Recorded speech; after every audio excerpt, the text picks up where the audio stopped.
This is a DT graph, a DT graph, a DT graph, which is telling me the speed of the object. Now, I do want to repeat that I know that speed is a scalar quantity, and it doesn't have direction because it's a scalar, but the cool things about graphs is that it at least tells me if it's going towards or away from the origin.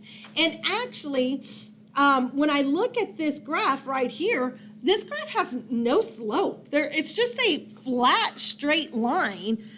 So when I look at this right here, there's absolutely no slope to this graph. When I look at the middle DT graph, if I have a direct relationship line, which is an upward slope line, then that tells me my object is moving away. Hopefully we recall those. And if I have here's that other word, inverse line that goes downward slope, then it tells me that my object is moving back towards the origin or back to the home position. Sorry, I had to deal with turning in papers in the other book. So over here, no slope, no movement on DT. But again, I don't care if it's above the x-axis, on the x-axis, wherever.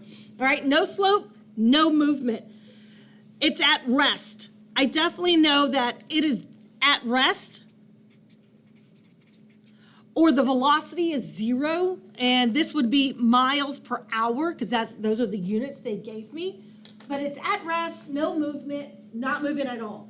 A slope means that it's moving, but it's moving at a constant speed when it's a nice line. And don't forget, on a DT graph, if it's a curve, then that means that it's accelerating or decelerating.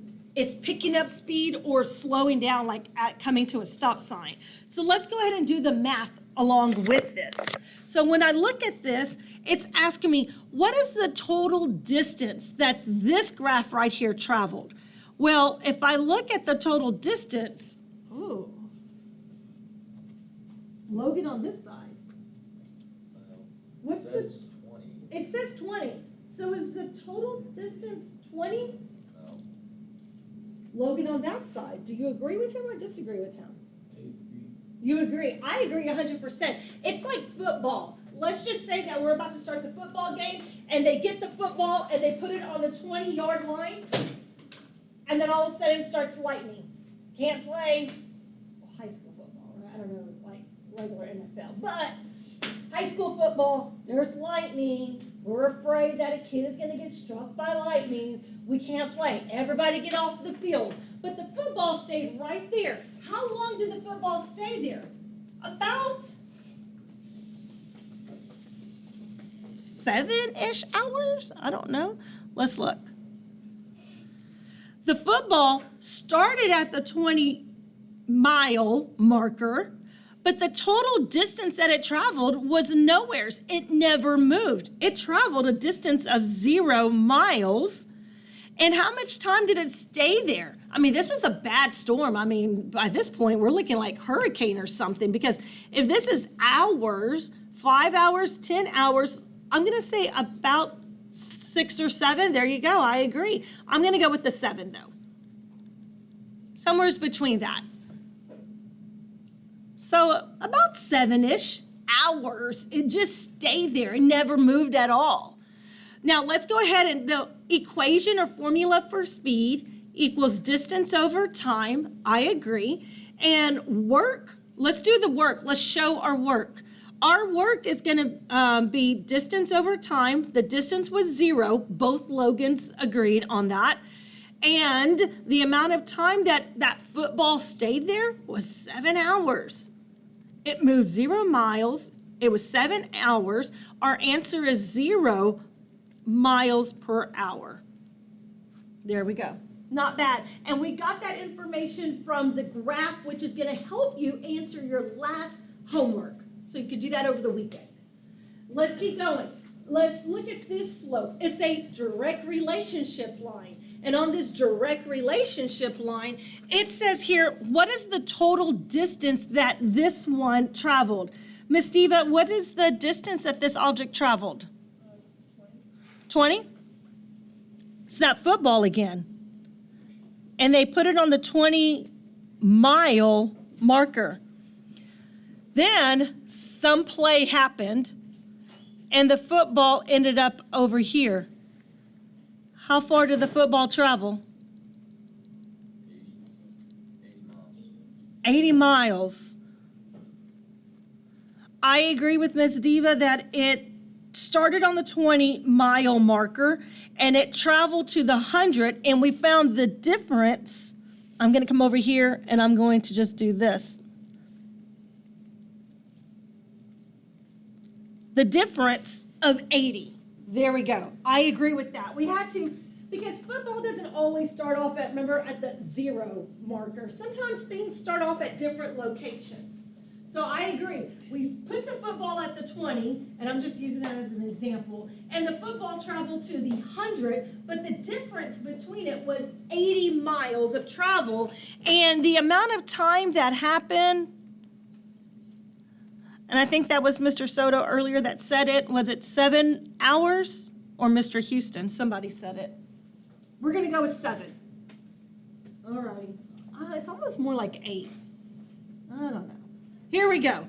Now our equation is distance over time, and we know that this is not only moving away, but it's also moving at a constant speed away, right? It's like it's continuously steady moving. It's not accelerating. So to show your work, it's going to be 80 divided by 7. Double check my math, but in this situation, I got 7, not 7D. Yeah, definitely double check my math. Thank you. Math sucks today. 4.3 miles per hour. Yeah, my math is sad. There we go. Remember, it's at a constant speed. But let's look at the next one. Alrighty, so in this situation, I definitely know that a nice slope means that it's constant speed, but because it's a inverse line, meaning that it's moving back towards the origin or back towards home. Mr. Houston, what is the distance or the total distance that this object traveled? 80. I agree. Mr. Houston, give us that time. No, give me one number, not an in between. Yeah. Say it again. 7? He's going with 7. Yeah. Got to make up your mind. You can't have a guesstimation there. Here we go. 7 hours. The equation for speed equals d over t. The work is going to be 80 divided by 7, and I think Mr. Soto had already calculated at 11.43 miles per hour. So even though both of these graphs right here look differently, they still have the same constant speed, but in different directions, okay? So a DT graph can tell us a general direction of where that object is going. Why I'm gonna pause right here for real quick is we've got some homework to do over the weekend. Please make sure you show me your work. If you don't show me your work, I am not going to give you credit. So this is like a math class, but in science version. I expect you to show me your work.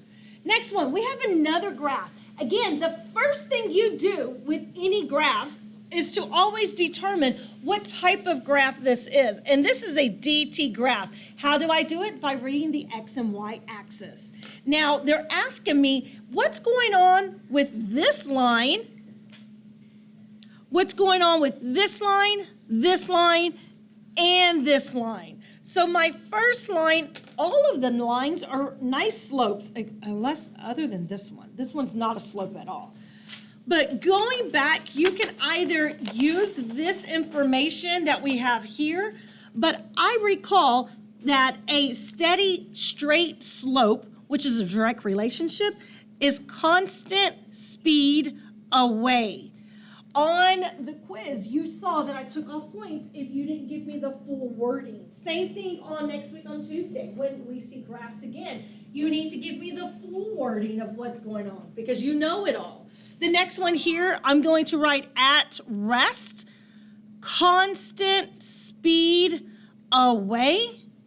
And then this one is an inverse line, is sloping downward, which is going to be constant speed back towards the origin.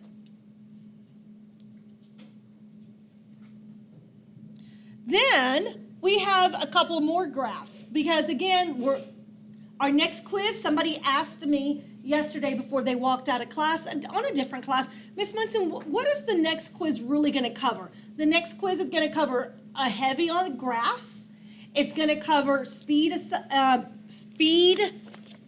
equations like this, velocity equation, which is the same as speed, and it's going to also cover acceleration equation. So that's what I wanted to cover today in our small 45-minute class. 45, 50 minutes, give or take. Oh, snap. Now I sound like them back there giving a general estimation. All righty, here we go. Next one, 2 more graphs. What do? We read the X and Y axis and determine that this is a dt and this is a dt. Oh, but I have a slope, a curve on my slope. It is not a nice steady slope. And so when I look at this, I can see that this line over here is curving or moving like this. And this one is moving like that. Oh, snap.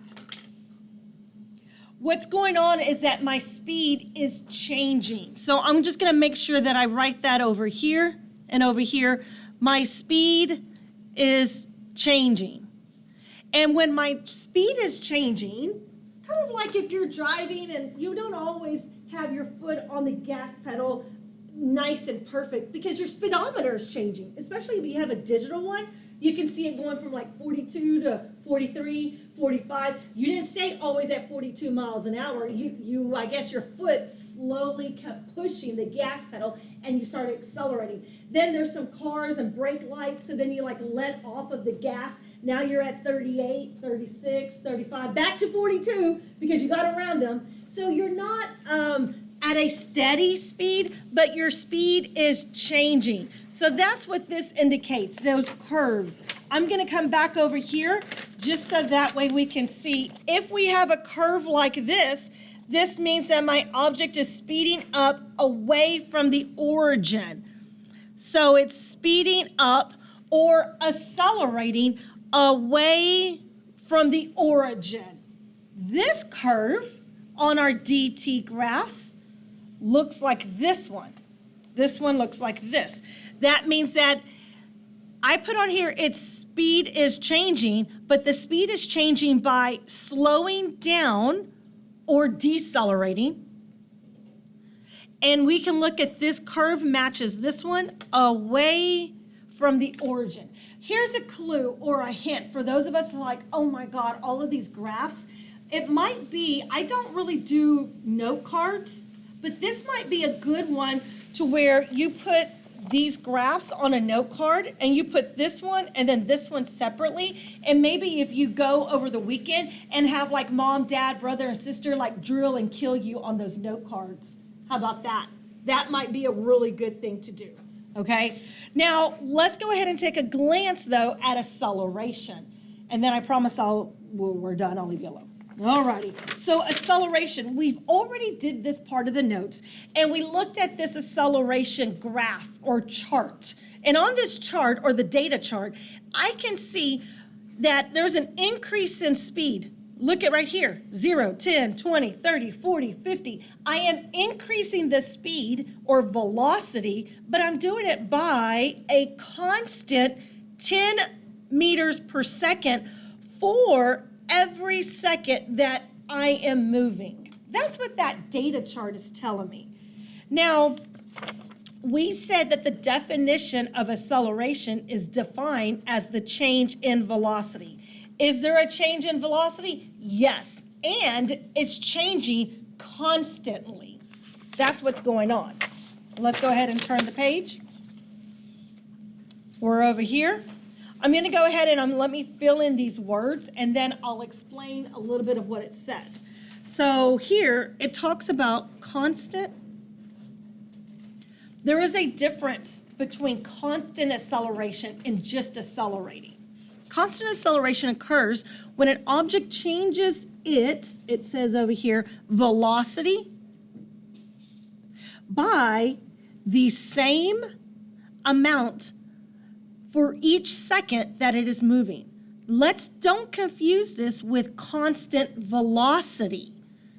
If an object is changing its velocity, whether by changing the amount varying, it says here, accelerating.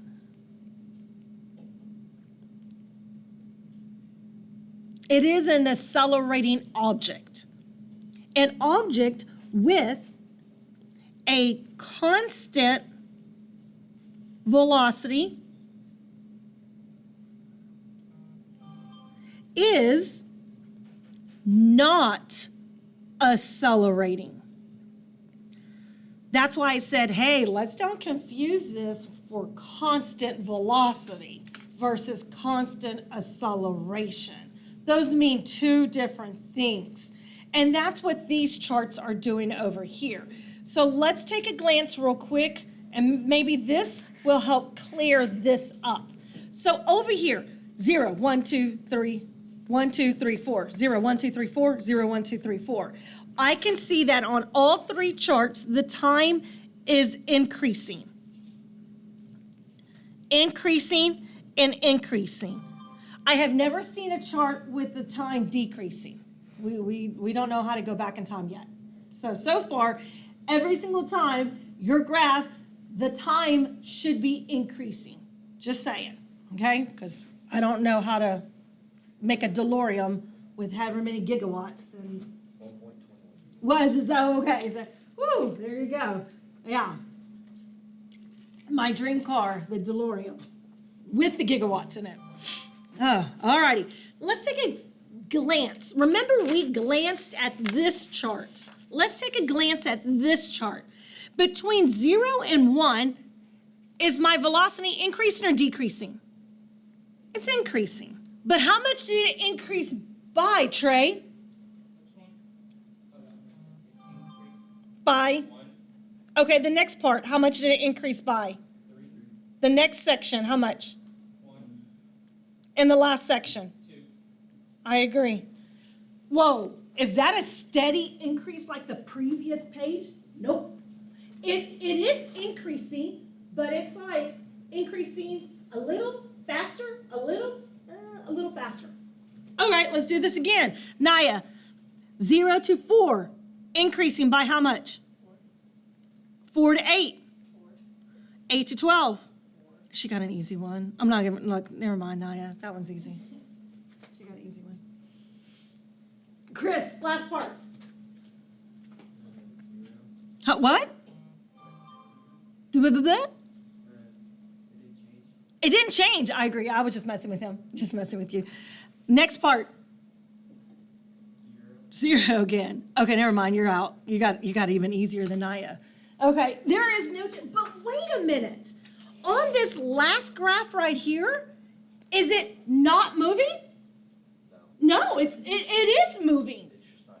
It's just not changing. It's just not changing. Is this one moving? Yes, but it's changing at a constant velocity. And this one is changing sporadically differently. Okay, now my next question though, stop and think for a moment, go back and reread that paragraph. Are they all accelerating? So you need to stop and think about it. What is actually going on? This one right here with Trey is accelerating. He got the easy graph. Like you can really tell that there's obviously a difference all the way through. It is accelerating. Okay, this was Naya's over here, and y'all told me that yes, it is moving, but it is moving at a constant acceleration. At a constant, it is, you have your foot on the pedal so perfect that you're continuously, when you look at the speedometer, it's going up 0, 4, 8, 12, 16 when you came to school today. Like you figured out that foot pedal just right. But the last one over here, which was Chris's, I'm going to ask again. Chris, is it moving? Yeah, I agree 100%. Yes, it is moving. I'm just going to come over here and write, yes, it is moving. Because I don't want us to get confused. But my next question, is it accelerating, Chris? No. And no acceleration is occurring. It is moving, but no acceleration is occurring. Okay? So when you come back over here and read the top, there is a difference between constant acceleration and constant velocity. Because constant velocity, there is no acceleration going on. This is where you're driving to school and you got cruise control on in your car. There you go. You got cruise control and you're coming to school. Now, acceleration, though, is a vector quantity. Let me stop. Did we write that over here? Don't go back. I will. We wrote that acceleration is a vector quantity. And so since acceleration is a vector quantity, that means it has direction involved in it. Now, here, acceleration is a little tricky. And this is what I tell my students on the side. Let's just write this. This can simplify your life. There are 3 ways to accelerate. Number 1, speed up. Like over here. Like over here. Speed up. Not over here. You're not speeding up. You got cruise control on. Number 2, slow down. Like, there's a stop sign. I got to slow down. But number 3, because acceleration is a vector quantity, I can make Chris's chart right here accelerate. One more time. Because acceleration is a vector quantity, I can make his graph that, yes, it's moving, but no, it's not accelerating right now. But I can make it accelerate because acceleration is a vector quantity. So I can make an object that does move at a constant speed accelerate. How? I'm trying to find something. This is good. How can I do that? I wish I had something. I wish I was more prepared. How can I do that? One more time. Speed up, slow down. Whoa. Acceleration is a vector, and vectors have a direction. So if I have an object that I can make move at a constant speed, but it continuously changes, say the word again. Direction. Ooh. Then I can cause it to accelerate, even though it has cruise control on. So the last one here is direction.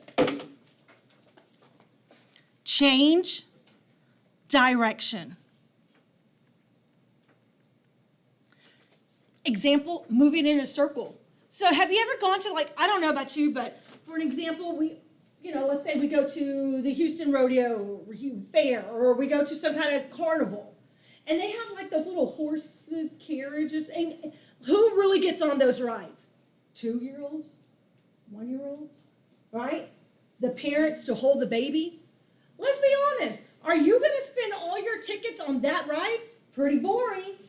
But believe it or not, those kids that are on those little rides are accelerating because acceleration is a vector quantity. Even though they're moving at a constant speed, they can still be accelerating.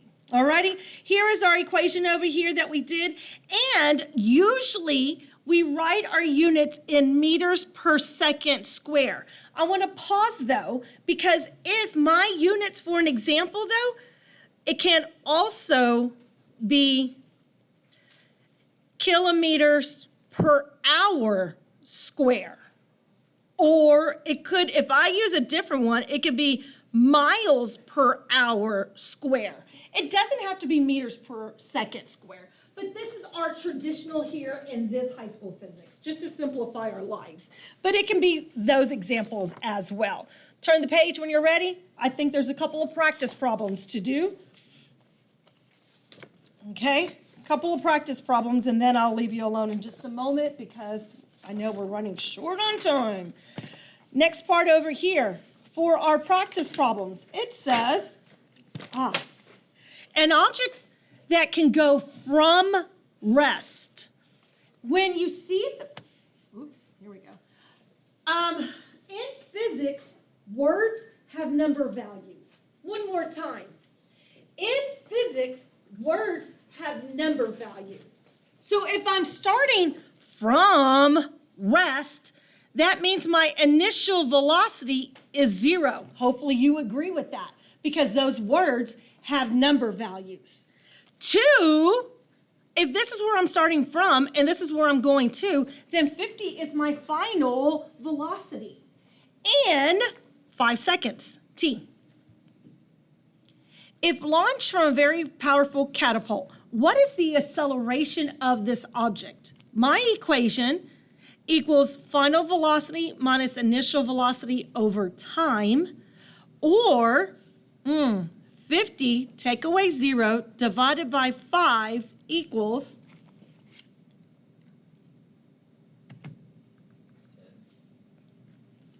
what's my units? Yep.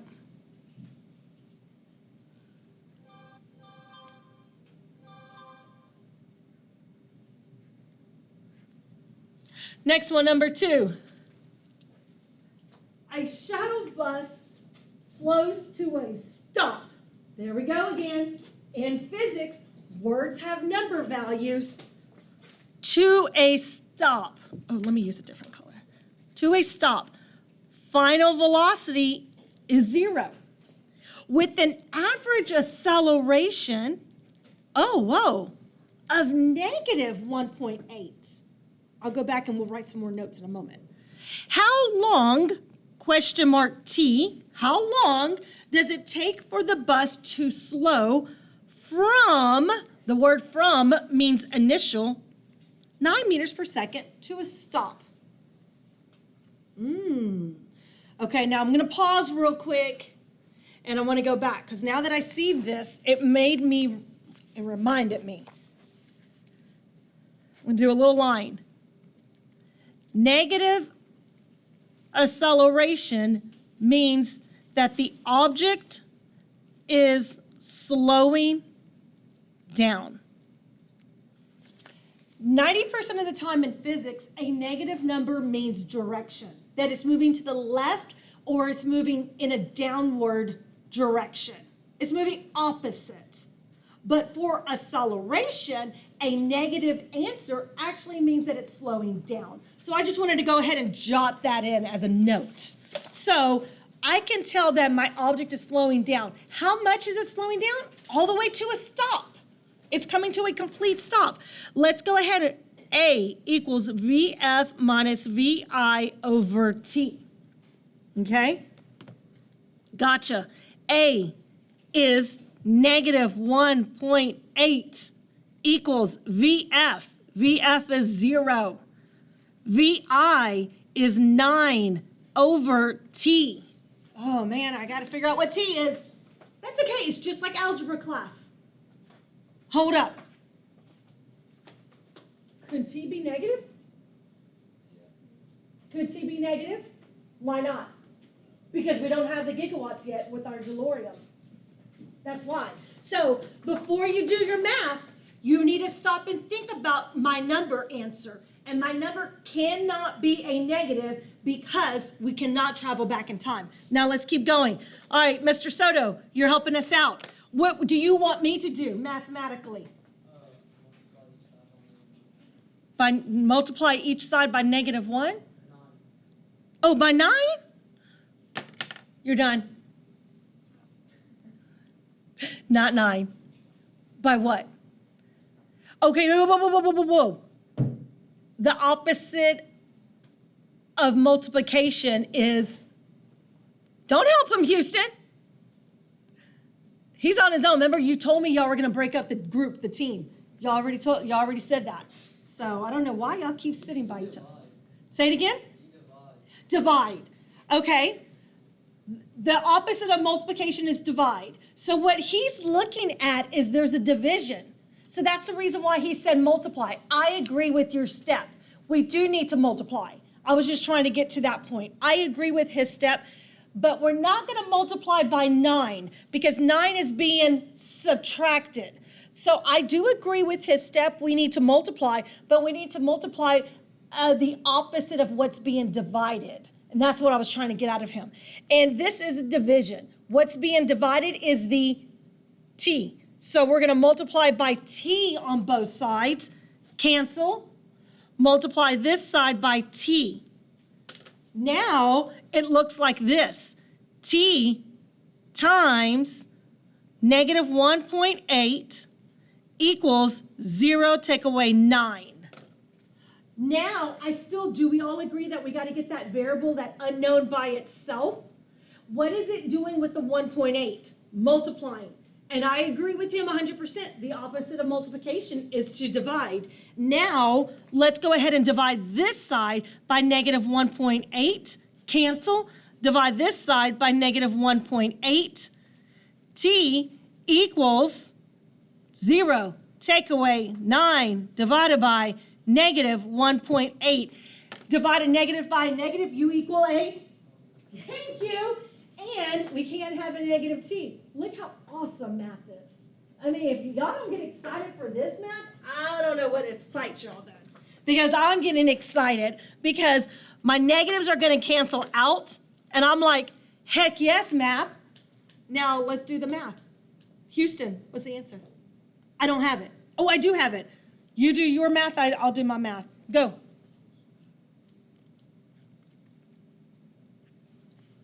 Trust him. Oh, I think the math is wrong.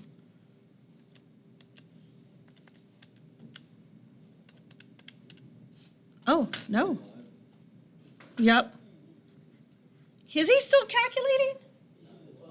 Oh, okay. 5. That's what I got. I got 5. I double did the math. Here we go. Alrighty.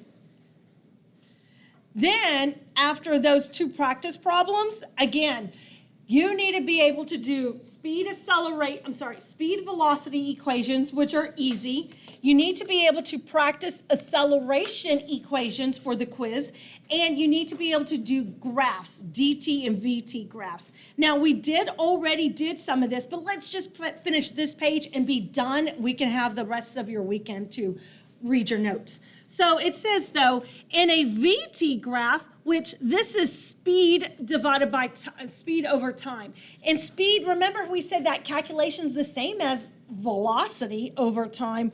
So this is a VT graph, velocity time, VT graph, velocity time, VT graph. So all three of those graphs are VT graphs. In a VT graph, time will always be on the x-axis, and velocity/speed, because velocity and speed are used interchangeable, are always going to be on the y-axis. The slope of the VT graph equals the acceleration equation.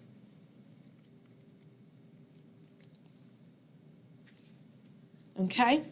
Now, we've already talked about VT graphs. Remember, VT graphs can never, ever, ever have a curve. Never have those curves. They are nice slopes, or they're going to be flat horizontal lines. But don't forget, a flat horizontal line does not mean no movement, only if it's on the x-axis. So this flat horizontal line means constant speed, but it is above, this is my x-axis. It is above the x, so above means away. Hopefully we remember that. Alrighty? This nice direct relationship line, and this is also a direct relationship line, means that my object is accelerating, but it is above the x, away from the origin. Accelerating away from home. And then this nice little inverse slope over here is decelerating, but is decelerating back towards the origin or away? Away from the origin. Why? Because it's above the x-axis. Below is back, above, away. Okay, that's how I remember it. Below is back, above, away. Okay? Now, it says here, let's take a glance at this, and let's do the math. We need to figure out the math. What is the acceleration of these objects? So, if you get a graph next week, you've got to be able to do that and figure out the acceleration, because a VT graph tells me the acceleration of that object. Okay, so first thing, this is a VT graph, and it has a flat horizontal line, but that doesn't mean that it's at rest because it's above the x-axis. My equation is A equals VF minus VI over T. One more time. My equation is A equals VF minus VI over T. You do not have to memorize those. I will print out formula charts for everybody. Okay? So now I've got to figure out what is my VF and what is my VI. But the cool thing here is they have little dots, and I can see that this is my first dot, so this is my VI. This is my last dot, that is my VF. Makes sense? Super easy cheesy, Miss Munson. Good. This one, this is where my graph starts. Here is my VI. This is where my graph ends. That is my VF. Easy cheesy. Now, let's go ahead and plug in my numbers. Over here, VF is between the 4 and the 6, so we're going to go with 5. VI is also at the same location. 5 take away 5 over how much time? From here to here? 10 seconds. 5 take away 5 is 0. 0 divided by 10 equals 0 meters per second square. And I used those units. Let's do it again. Let's come over here on this side. VF is in between the 30 and the 35. Houston, what'd you have? Give me a number, sir. This one. He's so sweet. 32.5. Okay, 32.5. We're going to go, nope, he said 32.5. We're going with, that's what his gut said. Mr. Soto, please don't scold him like that. He's your friend, remember. Be a friend, not a bully. Be a buddy, not a bully. That's how it goes. Okay, but Mr. Soto, since you want to pick on him, what's this number? Oh, I agree 100%. Divided by, oh, wait a minute, look at this time. This is actually only 6 seconds. Do the math, Chris. Do the math. Math it out for us. What'd you get?